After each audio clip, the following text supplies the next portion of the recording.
রাধা রাধা বন্ধুরা, আমার ডেলি ব্লগে তোমাদের সবাইকে স্বাগত। তোমরা কেমন আছো? আমি খুব ভালো আছি, তোমাদের ভালোবাসে। তো বন্ধুরা দেখো আজকে কী রান্না করেছি। আজকে করেছি পাকা রুই মাছ আলু দিয়ে একটু মাখা মাখা তরকারি। তো কীভাবে করলাম সেটা একটু তোমাদের সঙ্গে শেয়ার করি।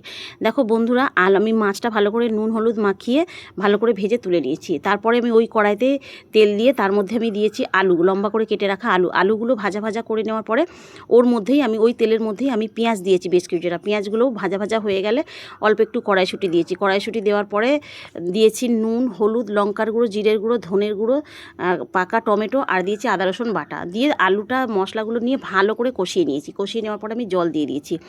জল ঢেলে দেওয়ার পরে ফুটে ওঠার পরে তার মধ্যে দিয়েছি আমি মাছগুলো ফুটে উঠে তারপরে নুনটা হয়েছে কিনা আমি একটু চেকে নিয়ে আলুটা সিদ্ধ হয়েছে কিনা দেখে নিয়ে তার মধ্যে আমি দিয়েছি ধনে পাতা দিয়ে মাখা মাখা করে তরকারিটা আমি নামিয়ে নিয়েছি। তো গরম ভাতের সঙ্গে পরিবেশন করে দেখো বন্ধুরা, অসাধারণ স্বাদ। তো বন্ধুরা প্লিজ যারা সাবস্ক্রাইব করে দিয়েছো তাদেরকে অসংখ্য ধন্যবাদ, তাদেরকে অনেক ভালোবাসা।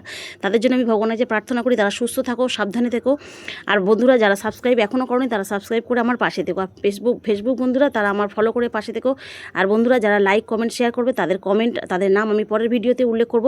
আর বন্ধুরা তারা তোমাদের মিনি ব্লগ আমি আরও ছোটো দিয়ে দেবো। আর বন্ধুরা যদি রেসিপি বিষয়ে আরও কিছু জানার থাকে আমাকে কমেন্ট করো, কমেন্টের মাধ্যমেই আমি সমস্তটা বলে দেবো।